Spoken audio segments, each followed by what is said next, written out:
after we started the company, we went to Boston and we sat down at a table with Harvard Medical School to talk to them about building a new web application for their publishing side of the company.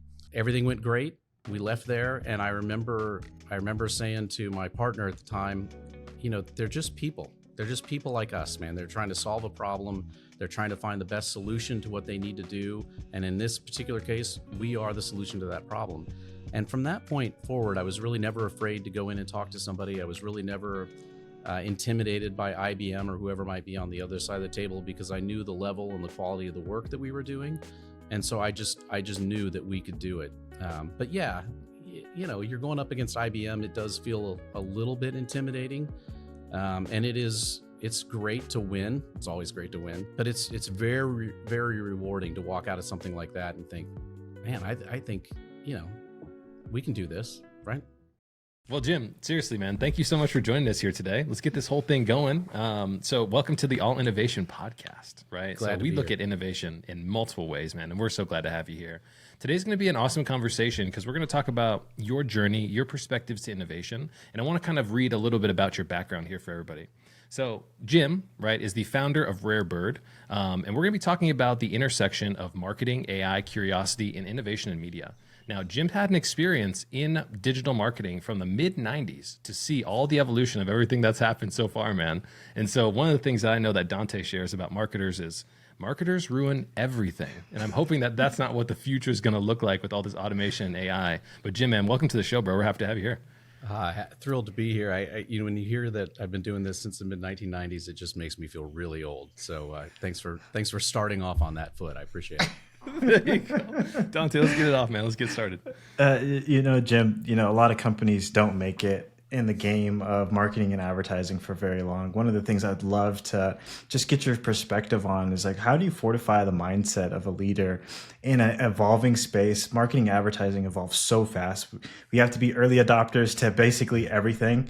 What's one of the things that really grounds you in being able to lead a company like this? Yeah, that's a great question. So one of the things I think is really interesting about what we do, we are in an industry that changes probably faster than anything that we've ever seen before.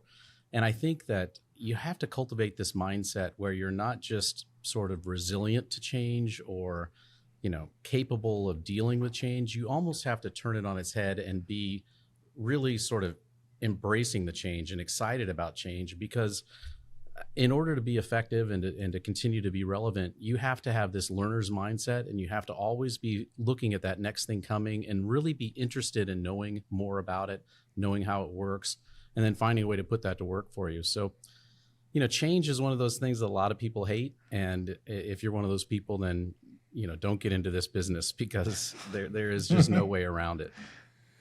And just the way that things change, right? I want to talk about kind of based on one of the things that me and Dante talk about often on the podcast is because we're a little bit older now, right? Both 34, 35 years old.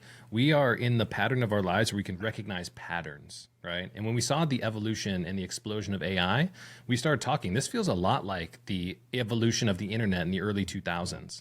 When you think about how things have changed, is the current state that we're in with this rapid, dramatic change a reminder or an ode to anything that you've seen in the past that kind of feels familiar? To me, I think you're 100% right. The emergence of the internet as a medium was probably, other than the Industrial Revolution, I don't think we've ever seen anything quite like it. And AI feels a little bit like that right now at that earliest stage. This is a little bit like, the pin factory, not even at Ford's level where they started rolling cars off, but when we were first talking about, the manufacturing processes that we were bringing to bear, that's where AI kind of feels to me right now. But I tell you, it is rapidly changing. And I think that the change of pace, Moore's law and all those things, we're still seeing those happen. They're happening in a different way right now. But I think AI is going to be huge in a number of different fronts. And I think it's going to happen maybe faster than some people think. We feel sort of insulated. I think 2024, you'd hear people say things that, you're not going to lose your job to AI, but you're going to lose it to somebody using AI. Yes. I think that felt really true last year. This year, I don't know, man, it's changing. And it feels more like we are on the cusp of people actually losing jobs to AI or at least those opportunities not coming about because somebody's able to use AI in that role. I mean, Dante, doesn't this feel like our conversation we were having yesterday? Potential guest who's coming on the show, he brought up the point, he was like, for the first time in human history, we're literally seeing software being positioned as a direct competitor, right, for human capital. Because we've got agentic AI that's coming up, we can train these models, we can give them parameters, we can give them personality, how they execute, how they communicate. And this is an interesting turning of the tide, right? Because naturally, when this stuff dropped in 2022 with OpenAI, everybody was like, the creatives, the knowledge workers, you guys are safe. Don't even worry about it. But it even flipped it on its head there, you know? Yeah, no, I think right now I would say the tradesmen, you guys are safe. Those people that are working with their hands and finished carpenters and plumbers, you're safe for a while, but the rest of us are in deep trouble. And I think agentic AI is only going to pursue that or make that happen faster. But one of the things that's kind of interesting is that in order to use AI really well right now, you've got to be able to write a great prompt, right? I mean, that's kind of the key. And so a lot of people, when they're dabbling in it, they'll sit down and they'll try to do something and they'll get mediocre results, or they won't get kind of what they were after, or they'll get, a wrong result and either not recognize that it's wrong or not think to push it a little farther to try to get it better. So I think there are people now that are understanding how to write a prompt and doing better at that. And I think that's kind of where things are going with the agentic AI. I think it's going to be huge. I think it's going to really be a game changer. But if you think about handing over the keys to the kingdom to these agents that you've created that can act on your behalf based on the information that you give it, right? They are not going to be able to function with the nuance and the ability of reasoning that a human might have. So if you've designed your agent to, pursue profitability at all cost, well, they could fire everybody because that's going to save a lot of money, but you won't be able to build a product. And so we're going to have to think pretty far into the future about all the potential possibilities that could come from each one of those instructions that we give those bots or those agents. And then when you start tying agents together, because it's not just one, right? In order to actually make this work, they're going to tie multiple agents together. So every single one of those is a breakpoint where they can make a decision that, turns off the factory, that lets everybody go, that saves money by, killing the power. I mean, who knows? So, and those are some really ridiculous ideas, but that's the kind of thing we're going to have to be really careful of, that we're actually writing those in a way that they sort of keep the humanity of the decisions in front of their mind as well. Well, so to speak, their mind.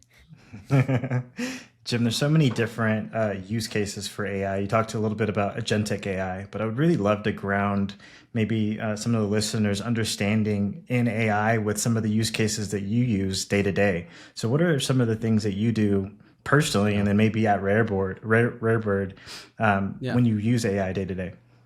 Yeah, so we don't really use AI to write for us. We've got copywriters that I trust more than I trust AI at this point to write great copy that actually means something to people and motivates and moves them. But what we do use it for are things like brainstorming. I mean, one of the things that's interesting about its current form of these large learning modules is that they're really good at hallucinating, right? We talked about getting bad answers. Well, that hallucination works really great at brainstorming, because what you're often trying to do is tie two disparate ideas together in order to come up with connections that are harder to see, that actually sort of trigger that creative response and get somebody sort of off center. Well, AI is great at that because it doesn't have any of those preconceived notions of what ideas do go together. So you can ask it to do some really wild things and to consider some very disparate notions and then find ways to tie those together. So I think brainstorming is a great example. One of the things I'm seeing a lot right now that we are not really doing, a lot of people are using it to generate emails, to do cold calling. I mean, I got an email today that was probably the fourth or fifth email I've gotten from this person, in air quotes. I'm pretty sure a person never touched this thing, but it's getting better and better at writing messages that sounds like it was somebody sitting on the other end. And that's kind of interesting that you're seeing that happen. And it's not a marketing message, so to speak. It's more like, hey, we want to talk to you. We want to help you solve this problem, whatever that might be. But most of those things are I think, being generated by AI at this point, just because it's quicker and easier, and the barrier to entry is pretty low.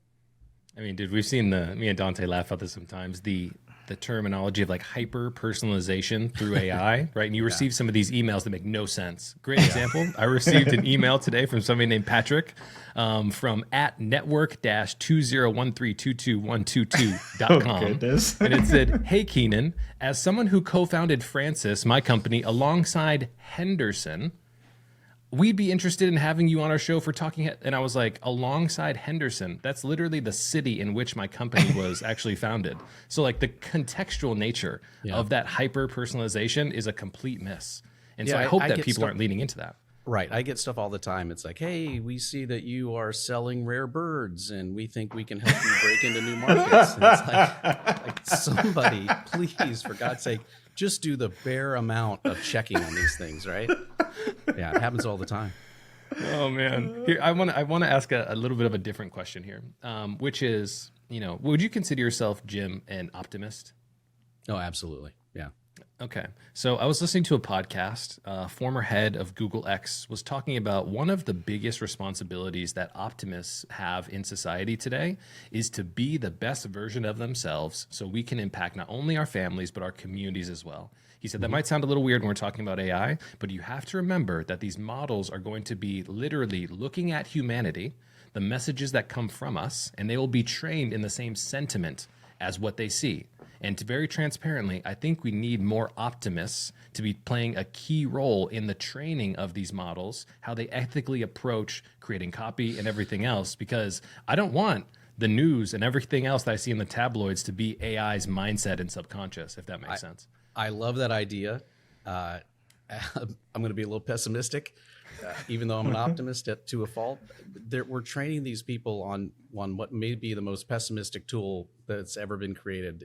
This internet is just full of so much garbage, right? And if that's what we're really feeding them, I think we've got a little bit of work to do there to make sure that optimism comes through. Because if you think about all the ways that people have gotten into trouble with the AI models, it's because by pushing the right buttons, they can very quickly get them into these, really caustic cesspool kind of behaviors. So I love the optimism side of that, and I hope we can push a little more of that forward. I'd love to shift gears a little bit. We had a conversation with the CHRO of a company called Snappy, and they do gifting. And part of the inspiration for this question is in the vein of Keenan's original question about optimism. And so a lot of what they do is gifting to companies for customer experience, right? Mm-hmm. I'm kind of curious your take on customer retention, especially in the age where there is some uncertainty in the market. Companies either go into thrive mode or they go into scarcity. And so I'm kind of curious on your take on just the going into the market at large, but also maybe signaling to your customers that everything's okay in during uncertain times. Yeah, that's interesting. We just had our quarterly state of the business, which is part of our EOS, our operating system. I don't know if you guys are familiar with EOS. Oh, yeah. But one of the things I had to pause and kind of tell everybody during this meeting was things are a little weird right now, right? The market's a little weird. There are threats coming to our jobs from AI and other places. I don't know what you think about the administration in the White House, but their behavior is a little erratic right now, and it's causing some issues. And you just can't get away from all of these things happening in the news, right? And I told him, I said, listen, all of that's happening. I'm not going to deny it, but all of us have something right in front of us that we can focus on, that we can control. We can't really control most of those things that are happening in the ecosystem around us, but we can control what we do, and we can control how we react. I don't know if you guys are familiar with Viktor Frankl, but he wrote a book called Man's Search for Meaning, and to paraphrase his thoughts on it, he basically said, in the pause between stimulus and response is the freedom to choose how you want to respond, right? And that freedom is what is all we have, and that's the one thing that nobody can take away from us, is that freedom to choose how we act and how we react. And I think that's really important in a system or a time like this, when we're dealing with a lot of uncertainty, a lot of upheaval, right? Let's focus on what we can control. Let's focus on what we can do, and then just make sure we're doing that to the best of our ability. Do you I'm think sure that that answered your question, but it's kind of how I feel about it. I think that talking a little bit about like the concept of agency, right, can be bundled into that, right? We have the power to impact our world around us, right? Dante shared something that's been in the back of my mind the last couple of days. He's like, perception is reality. And our ability to choose when information is put in front of us, it seems like that skill set has been lost by so many people because we're constantly in a state of overstimulation. First thing we do when we hop on or wake up in the morning, look at our phones, start looking at emails. We're already getting bombarded with things. And then we're hit with sales messages and headlines and news clippings, and people are constantly reacting. So that skill set of pausing and being able to choose in that moment, do you think that that's a skill set that we've lost along the way, or how can we get better at that, Jim? I definitely think it's waning a little bit, right? But if you think about the premise of what you're talking about, when you wake up in the morning, the first thing that a lot of people do is they reach for their phone and they start consuming, right? But you don't have to. Everybody has the ability to turn that stuff off, or when you're at work, or when you're at the dinner table, or whatever it might be. Perfect right? time. I know. I thought that was silenced, The kids have a way to break through. They have to call twice in 3 minutes.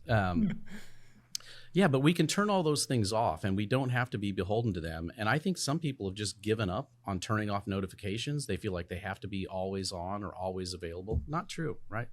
We have that agency. We have that choice to make. And I think it's really important for our own mental health that we do make those choices, and that we do, be very proactive about the things that you let come into your life, because all those thoughts and all those things that are happening do affect your mood, do affect your outlook. They can turn an optimist into a pessimist, all those things. And I think it's really important that you don't allow that to happen. You really got to fight back. I'm curious, what does a perfect morning look like for you, Jim? With all the things you have to manage, you have a family, you have a company, you're trying to be the best version of yourself for all the people that you affect. What does that look like for you? Yeah. Are you familiar with the 5 a.m. Club?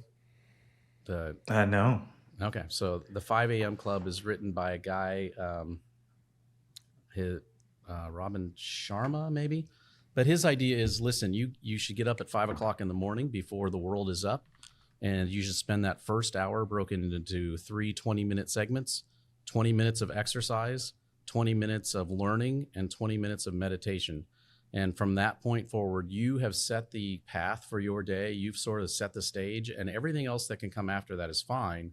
But you're sort of prioritizing the 3 things that are most important to your own mental well-being, to your own health, and you're doing that first. And that way, all of us have said, well, I'll work out when I get home, and we go to work, and by the time we get home, we're exhausted, and it's just not happening, right? So his idea is sort of to put all those things that are really important for you, because people do depend on you. People are counting on you, right? They're counting on you to be healthy. They're counting on you to live a long life, to be a father. And so if we just put those things first, which sounds kind of selfish, but if you're really doing it so you're around to provide for other people, it's really not selfish. It's really doing the things that you need to do in order to fulfill those long-term promises you made. Healthy selfishness, right? Yeah, I've talked about this before. It's like I need to be selfish for myself because my entire day is spent serving other people. And if I can't at least give myself the first 60 minutes of my day to be intentional, then what are we really doing? Because at the end of the day, right, as a CEO, a founder, a leader, you have to be sustainable for the long run. And I think so many people get caught up in, I'm always going to pour from an empty cup, until you try to pour for yourself and you realize there's nothing there. So that's true. So here's a question for you. I want to Dante, I'm going to steal your thunder here. We always like to talk about the original story, the founding story, how we got from 0 to 1. So let's kind of share with the audience where we got started, what were some of the early journeys, and then how do we get to you sitting in this conference room for everybody on YouTube who, looks like you have an amazing facility, amazing team around you. So let's talk about the journey. Yeah. So I graduated college and started working at a bank. I'm going to say something disparaging about banks. For somebody who's creative and sort of likes to write and likes to create things, a bank is probably where your soul goes to die. And so I didn't like that. I worked there for a couple of years and then left and worked for an advertising agency. And that was when I really felt like, okay, I've come into my own here. The whole idea about advertising and helping companies build their customer base and increase their sales Dante, doesn't like marketers, but I'll tell you, we can move markets. I am. Yeah, so I love you're part of the marketers, problem, right? Yeah, exactly. Yeah, but I mean, our vision here at Rare Bird now is to maximize impact, to maximize the impact of our flock, the people that work here, and to maximize the impact of our customers and their clients, right? So I really believe that if we do our jobs well, we can move markets, we can increase employment, we can increase community building, we can do all of these things based around the fact that if they're more successful, then they can pour more money back into that community. And I think it's really important. So when I started working in the advertising industry, I just knew that was the place for me. And so that was 1989, and then the internet sort of rolled around. AOL was sending out floppy disks. CompuServe was trying to compete with them. And it was just obvious to me and a couple of the other guys that I worked with that this new medium was going to really change the way that businesses communicated with their customers. And we just saw it not so much as this. I mean, I don't know that we foresaw the technical aspects of the internet and all the things that it's become, but it was very clear that it was going to be a new medium with which to communicate with people. And so we started building websites. I think we built our first website in 1994, maybe 1995, and just really felt like we were on the cusp of something really amazing. And at the time, we were in Terre Haute, Indiana, and I remember going and competing with a customer competing for a customer over in Ohio, a fairly large company over there. And there were two people in the final pitch, us and IBM. And I just remember thinking, this is kind of unbelievable, because the playing field could not have been more level between this multinational corporation that, the old adage, nobody ever gets fired for hiring Big Blue, right? Mm-hmm. And then this little strappy company that had 3 guys inside that were doing this kind of work. And to me, that was the moment that I thought, hey, this is something different. This is something where anybody can compete.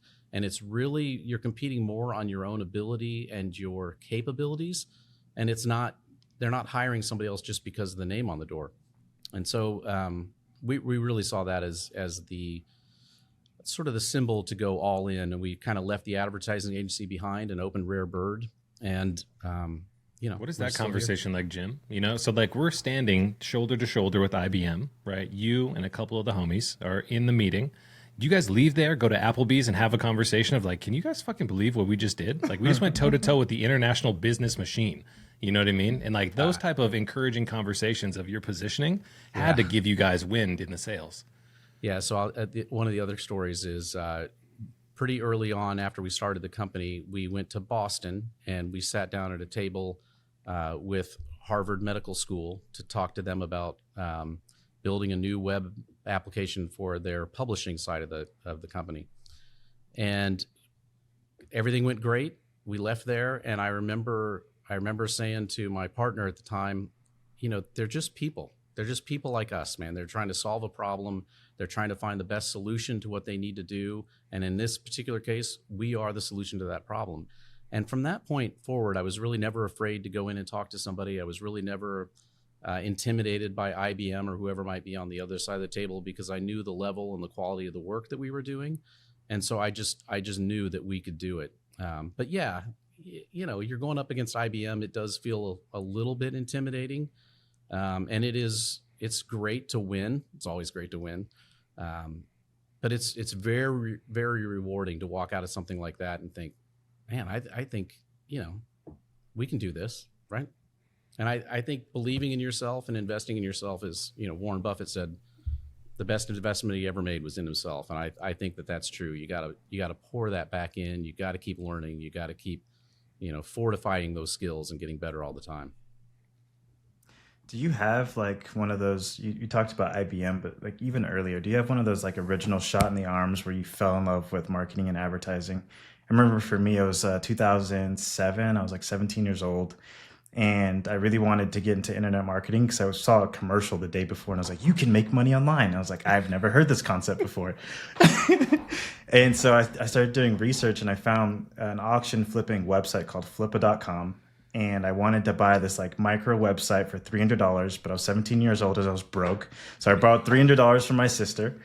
And then I had this website and I was like, okay, great. The money's going to come. And it didn't come. And I was like, oh, I got to learn marketing, right?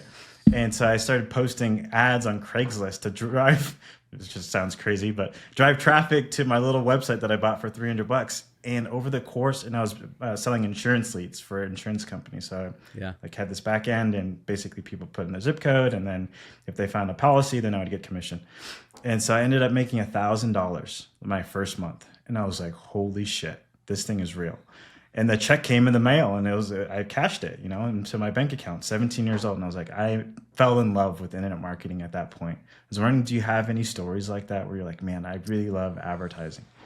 Internet marketing. I don't know about internet marketing, but I can tell you that, everything I ever learned about sales and customer service probably started when I was 11 years old and running a paper route, right? So getting up in the morning and delivering papers, and then, once a week walking over to everybody's house and collecting for those newspapers. You learn tenacity, you learn resilience, you learn work ethic, because no matter what the weather's outside, you got to get up and go do it. And one day I was standing at this lady's house, and she opened up her billfold, and she started counting out Kleenexes to pay me. So I took her Kleenexes and went home, and then went back a couple days later when her husband was there and kind of explained to him what happened. But empathy, we'll talk about empathy, I'm sure, at some point, because I've got some weird thoughts on that. But I'd say that the time that really sold me on marketing, and this is going to sound weird, but it was being the Rush chairman for my fraternity when I was in college, because I was basically out selling, the concept of a fraternity and our particular chapter against all the other fraternities. And it just so happened when I went to school, there was no chapter there for this fraternity. I'm a Sigma Chi, and we started the chapter. And so I had a brand new product that nobody'd ever heard of. And I had to go out and convince people that it was not only viable, but it was the best. And that was really when I kind of got into the whole idea that, this is really cool to be able to package something up, kind of create a brand, and then sell that brand to other people. I mean, what's more fulfilling than that, right? You have an idea in your head, you create a roadmap, you bring it into fruition, you figure out how to monetize it. You know what I mean? It's just like the beauty of, just that creative process, which I feel like is at the kind of like the soul of everybody. And if you've tapped into that, really impossible to ignore. I mean, marketing in many ways is evangelizing, right? I mean, you've got to believe in it. And if you believe in it, then really you're bringing people to the altar, right? You're sharing with them something that you believe in, that means a lot to you, and you can make their lives better. So I don't shy away from it. I'm not one of these people. I know a lot of people. I've had people work for me that had a really negative thought of, marketers are just trying to sell people things they don't need. I totally disagree. I mean, there are people that do that, obviously, but that's not what we're after or about. I mean, if Henry Ford would have asked everybody what they want, they would have said a faster horse. You know what I mean? Yeah, that's the famous Steve Jobs, right? He's trying to tell people where they want to go, not necessarily what they think they need. Yeah. When it comes to being like a futurist, right, who can change the way that the world looks, engages, communicates, what do you think are there common traits among those types of personalities, the Henry Fords, the Steve Jobs, like the world shifters, right? There's a saying, sometimes life happens to people and other times people happen to life. And it seems like those individuals are more so the latter. Curiosity. Adam Grant wrote a great book called Think Again. I don't know if you guys have read it, but basically his whole premise is we have to be prepared to be wrong, and you have to really kind of look at every single thing you do and consider, I may be the person that's wrong in this situation, and that the purpose of learning is not to affirm our beliefs, but it's to evolve them. It's to get to the next thing, right? And I think that's what Steve Jobs had. That's what Elon Musk has. That's what Henry Ford had. This idea that just because something's the way it is today doesn't mean that that's the way it's supposed to be, or that's the way it's always going to be. And I think if we can look at that and put the dogma aside and figure out, hey, there's something here. There's a way that I can look at this differently, and there's something that I can bring to bear here that actually will improve this for me, you, humanity, whatever it might be. To me, it's that level of curiosity to think about things differently. As you're speaking, Jim, I'm reminded of a wise man's words, a mantra, so to speak. You used to say in our last previous conversation, you said, "I wonder," a lot when it comes to curiosity and innovation. Drives my wife nuts. What does that mean to you? Yeah. So, that's interesting. So I literally do wonder a lot. I look at something and I think, how can this be better? I think anytime somebody hands me something that we're about to send back to a client, my first thought is this as good as this can get? Can this be more effective? Why do we make these choices that we've made? Should we be testing these things? Is there something we can learn from the past, or is there something that we can actually test that makes everything else in the future better?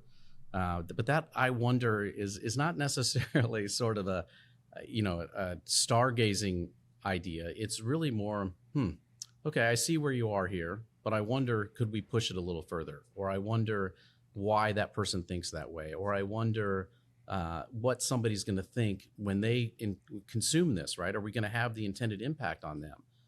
And I think that's kind of the driving force for me, is always thinking about how to be better, how to be more effective in the long run. What happens if somebody says, Jim, you're never satisfied? Why can't you be happy with what we have in front of us? There's probably some truth to that, but there are real world parameters, right? I can't work on something forever. We can't continue to tinker with something forever. And at some point, you got to ship it, and that doesn't mean that it's over at that point. A lot of the stuff we do, a lot of the clients that we work with, we're working with on a long-term basis. So I think it's perfectly fine to get it to a point where you think it's as good as it's going to get, based on the budget, based on the time parameters, whatever that might be. Ship it, see how it performs, learn from that, and then iterate if you can, and make it better the next time.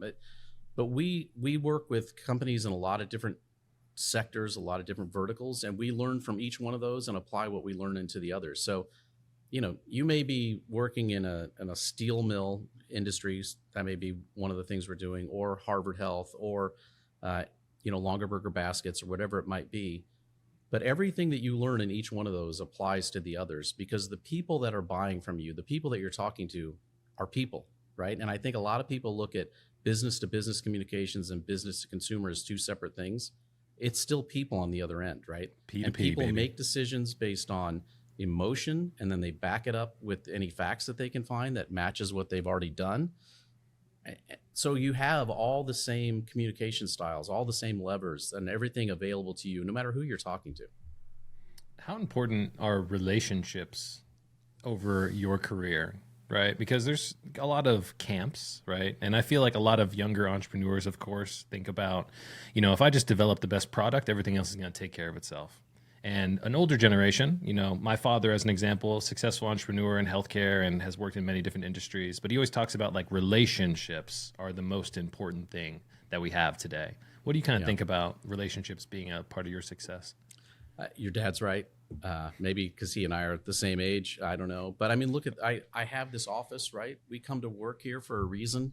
I think one of the things that is the Achilles heel of this generation below us, whatever that age range might be, I think remote work is really dangerous. And I think it's incredibly dangerous for somebody who's new to a career or new to a job, because without being with somebody, without spending time with those mentors, without having somebody building those relationships and actually getting to the point where they're going to have your back, and they're looking out for you in your career, and they're going to help you get to the next step, I just worry that they'll be to the point where they need to move on. They want to try something else, and they have nobody to help get them to that level. They're totally reliant on themselves. They're on LinkedIn. They're trying to develop some sort of path to the future, and all of those applications are being scanned by AI, and nobody's paying any attention to what the human being looks like on the other end. A phone call from somebody who says, "Hey, I've worked with this kid. I love them. I think they're great, but I think it's time for them to move on to something else because they've sort of tapped out here." That's going to be way more important than anything that they're going to write in a cover letter or in their resume. And I worry that we're missing out on that, both for my own kids and the people, in the 10 years above them, because it's just, I think it's a shame. I think it's a shame. Dante, we talk about this all the time on the podcast. I mean, it's like the people who often are successful, right, zig when everybody else is zagging. And in the world of AI and automation and remote work and everything like that, there are going to be the leaders who pull off amazing connection, amazing company culture, because they're going to have people in the same environment. Now, me and Dante both run remote teams, and I'll tell you what, man, there's no replacement for being in the same room together. When me and Dante have like our, little brainstorm sessions where we'll spend a day together, every time we leave those sessions, what do we say, Dante? We should do this. We've gotten at least like 2 to 3x more work done. Exactly. Yeah. And so it's interesting to think about the layer of convenience that has been kind of shifted in our direction because of the pandemic. You can work at home. You can be by yourself all day. That sounds great until you're actually doing it. In reality, it's a little different. Well, and it's not so much just the 2x, 3x of that focused work at that moment. It's missing out on all of the conversations that are happening organically by being in the same place with somebody. Somebody walks by, in the design world and what we do, somebody walks by somebody's desk and they see they're working on something and stops and says, "Oh, I really like that," or "That's really awesome," or "Have you thought about doing this?" No one's going to sit down and say, "Let's have a meeting," and well, we do a lot of those as well, but the things that come up in those sort of organic moments can be just as valuable and just as important as the stuff when you're really sitting down and focusing. I have a question for you, Jim, and I'm curious your take on this. We've spoken to a few leaders, and maybe this is only applies to like highly specialized roles, like development roles where you really need someone senior who's really good, has a lot of experience. Some companies need some development done, for instance, and the best people in the city, there's not that many of them, and the best people can work remote. And so, like, how do you attract top talent who has the option to work remote if they go with another job or company? Like, how do you navigate something like that? Yeah, just like I don't need to sell to everybody, right? I don't need everybody in the world to be my client. I also don't need to hire everybody, right? And so my perspective is, I'm looking for the person that wants that collaboration, that wants to come to the office, that wants to work with other people. And I've got a couple of people here now that were all remote before and came here specifically because they wanted someplace to go. They couldn't stand sitting in their living room and working alone all the time. It's not healthy, guys. And a lot of, you look at the statistics, especially for young men right now, don't have friends. They don't have girlfriends. I think something like 34% of men under 30 are dating, and something like 64% of women, which means women are dating older men. There's some things happening in the environment that are concerning, right? And I think one of the ways we fix that is to get people back to work where they can meet people and have friends and create those connections, right? And so I think I would tell you, Dante, that person may be great. They just may not fit here. Maybe there's some place that's perfect for them. There are a lot of remote jobs out there still available, but I like people being around. Dante, give me the drum roll, man. I'm busting out the book. Oh boy. Keenan loves referencing this one particular book, so much so that I often tell people that he's probably a paid actor for Gary Vee at this point. All right. So there's a guy out there named Gary Vaynerchuk, right? Yeah. Released a book in 2022 called 12 and a Half, Leveraging the Emotional Ingredients Necessary for Business Success. Now, of the ingredients in here, I'm just going to go from the top. I'll go down to number 5. Number 1, gratitude. Number 2, self-awareness. Number 3, accountability. Number 4, optimism. We touched on that. And number 5, empathy. You mentioned empathy a little bit earlier. What are your thoughts on empathy and like how can we get a conversation going around this? Oh, you're going to love this. So, and Gary and I could probably have a conversation about this as well. So I think empathy is, for any leader anywhere, empathy is like a superpower, right? And especially we talked a little bit about in advertising and marketing. If I can put myself in the shoes of the person that's reading this, seeing this, whatever it might be, right? I'm going to be miles ahead of everybody else. As a leader, understanding where people are coming from and being able to put yourself in their shoes is hugely important. It's also very dangerous.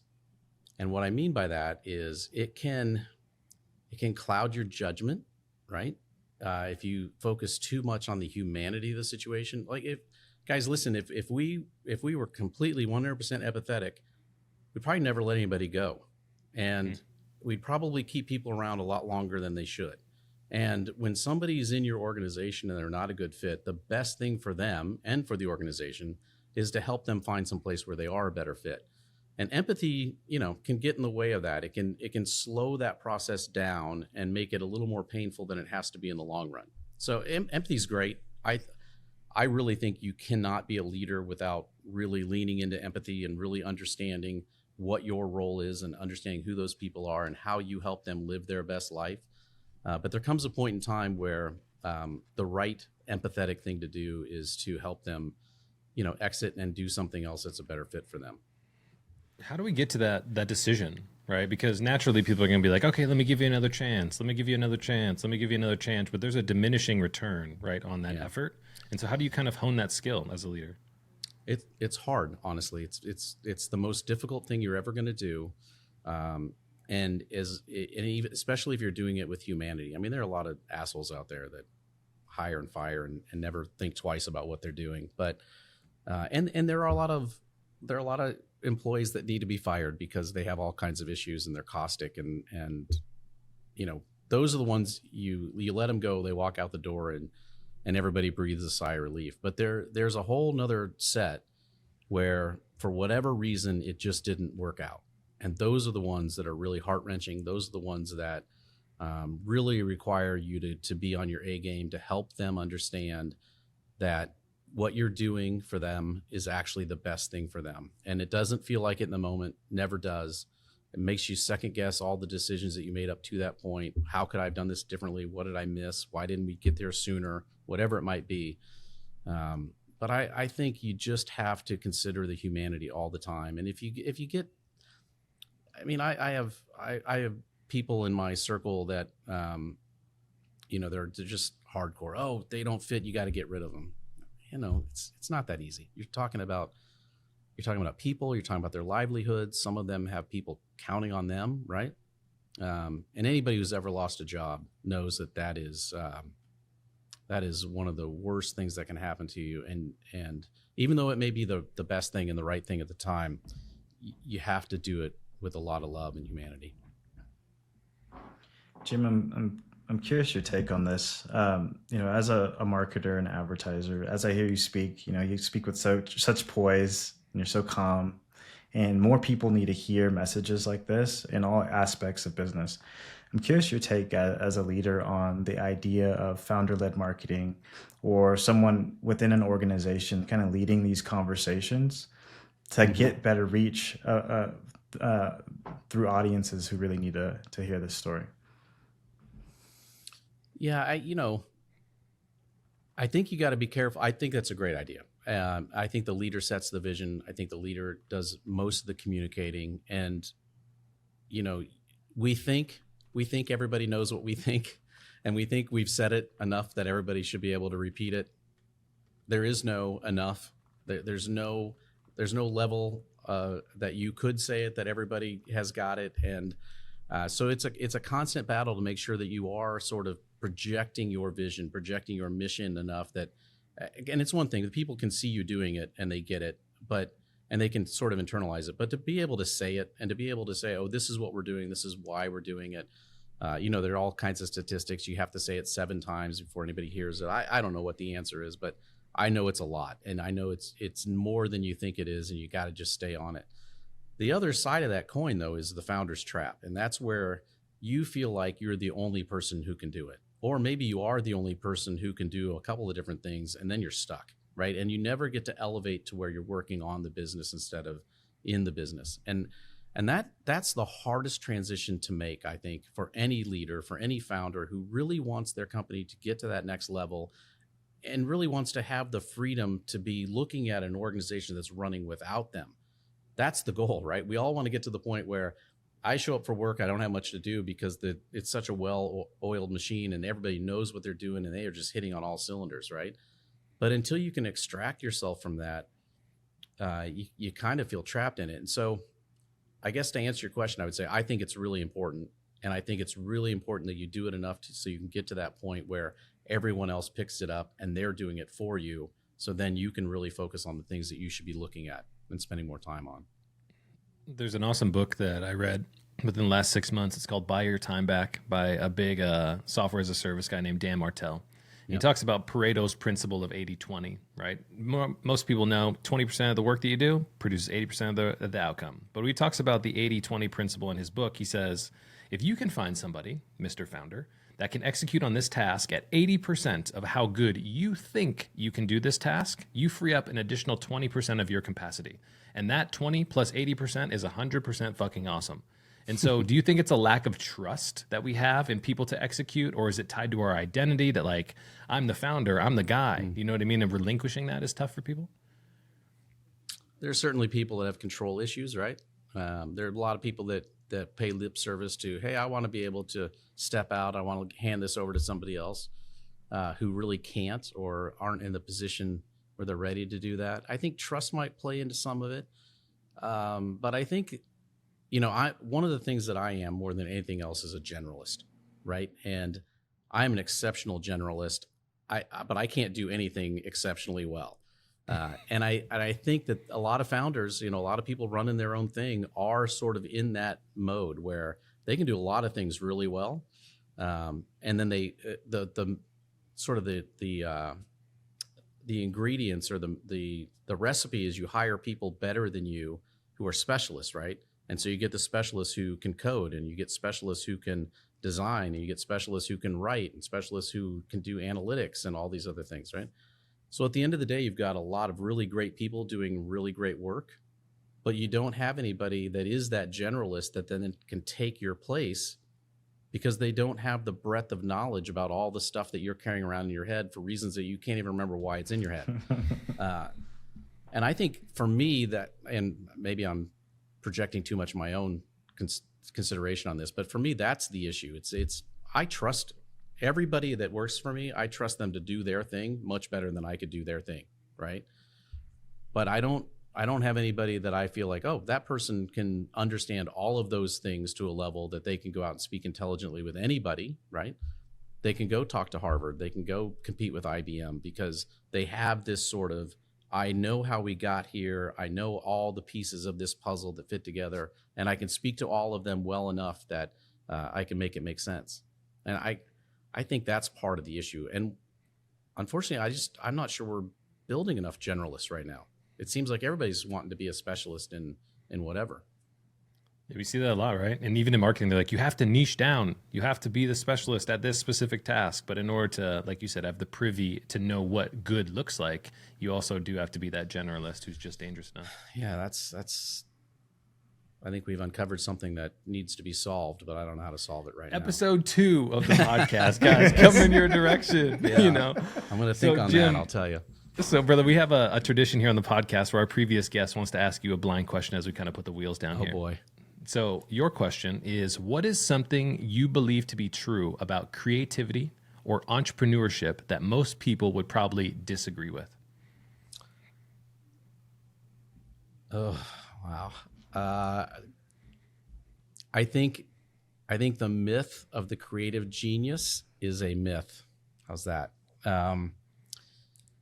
I think almost anything we do, even if it's a spark of an idea that you came up with in the middle of the night and you sat up in bed and wrote it down on the notebook by the bedside table, that can be improved by bringing other people in and getting other points of view and having them help you refine that vision and really push that forward.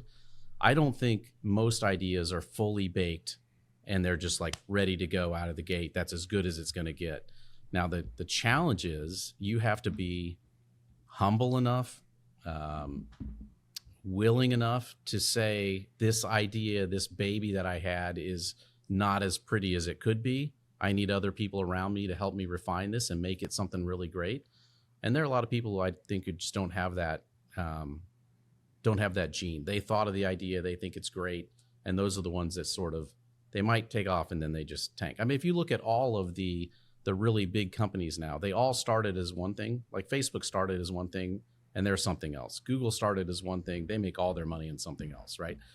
And so I think that ability to pivot, that ability to sort of accept that whatever you're doing may be improved by doing it slightly differently or maybe tremendously differently, I think that's something you better be aware of and take to heart. Well, everybody, that's a perfect place for us to put a bow on this episode. Jim, once again, man, thank you so much for the conversation today. Fun, guys. That was a blast. Absolutely, guys. We'll catch you in the next one. That's the pod.